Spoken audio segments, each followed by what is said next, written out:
Everyone agrees that William Shakespeare is one of the best writers of plays and poems in the whole wide world. His plays are still being performed in theatres and studied at schools across the globe, even today, 400 years after he died. So what is just so great about him? Let's find out. Hi folks, my name is William Shakespeare and this is my story. This is me, Will Shakespeare. I'm the first son in my family. My poor old parents had 2 little girls before me, but they died of disease when they were babies. It's cosy by the fire here in our house in Stratford-upon-Avon. Here's my mum. She's a farmer's daughter. Aha! It looks like we're having fish for lunch today. And this is Dad. He's a successful glove maker. Everyone wears them round here. And he spends all day stitching leather into gloves, and then I pitch them and play with them. Let's zoom forward to me at school. Learning to write with an ink pot and a feather quill pen can get very messy. Splodges everywhere. Very few boys and girls went to school in my day. Most children had to start working and help their parents make money. Times were tough.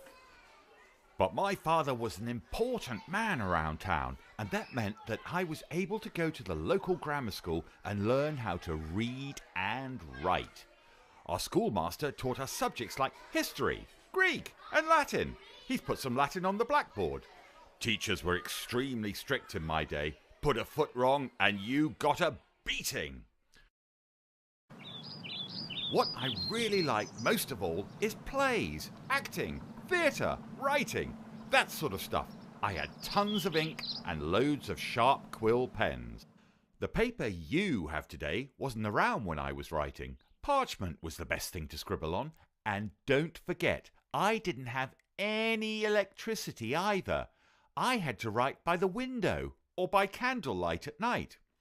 Parchment was made from dried animal skin, without the fur, and my quills were all goose feathers with a sharpened nib, which I dip into the ink. Lots of drips and splodges. Try and imagine writing all those plays without a biro or a laptop. Not surprisingly, my signature looks a bit wobbly. It was tough work, but if you practice, you get good at it. Here's a page of mine. You can see I signed my name on the bottom of the page. When I was 18, I got married to Anne Hathaway. She was a farmer's daughter like my mother, and we had a daughter called Susanna, followed by twins called Judith and Hamnet.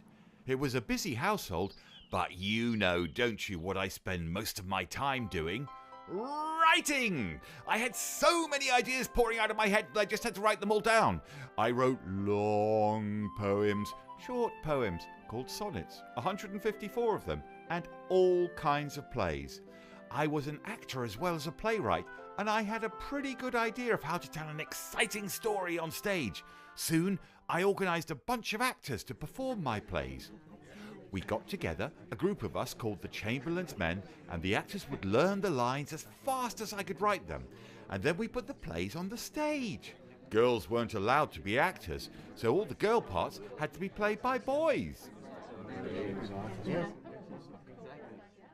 We performed most of our plays at a theatre we helped to build called the Globe in London. What was the Globe like? Well, for one thing, it was pretty big.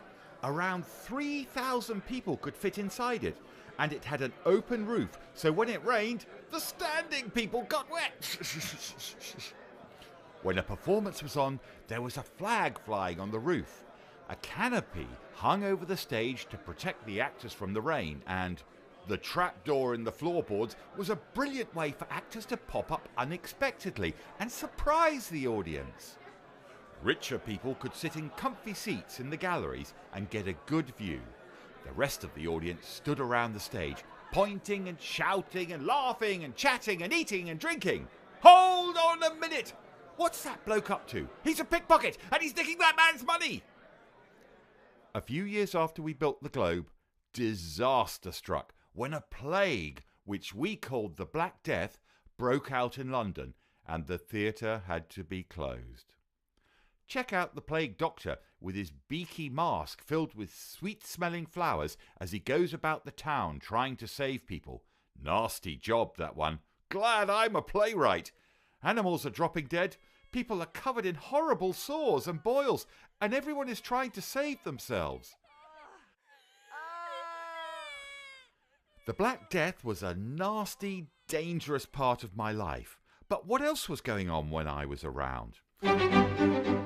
Red-headed Queen Elizabeth I was on the throne of England. When I was still a teenager, the dashing sailor Francis Drake had sailed all around the world and then fought off the enemy in the Spanish Armada. When I was about 40, Queen Elizabeth died and James I became king. He was a thoughtful, educated man, and he loved the theatre and books and reading. He organised an easier translation of the Bible so that more people could read it. I was a busy guy, always scribbling away. In my lifetime, I wrote 10 plays about great kings, which are known as the history plays. I also wrote 10 plays with unhappy endings called tragedies. Ever heard of Romeo and Juliet? It doesn't get much sadder than that. But I'm not all gloom and doom. I also wrote 18 funny plays called comedies, full of silly characters and stupid jokes, which still make people laugh. And don't forget the 14-line poems known as sonnets. 154 of them in all. Phew! Shakespeare died on his 52nd birthday. Worst birthday ever! 7 years later, a couple of his actor friends collected together all his plays into a book, which we know as the First Folio.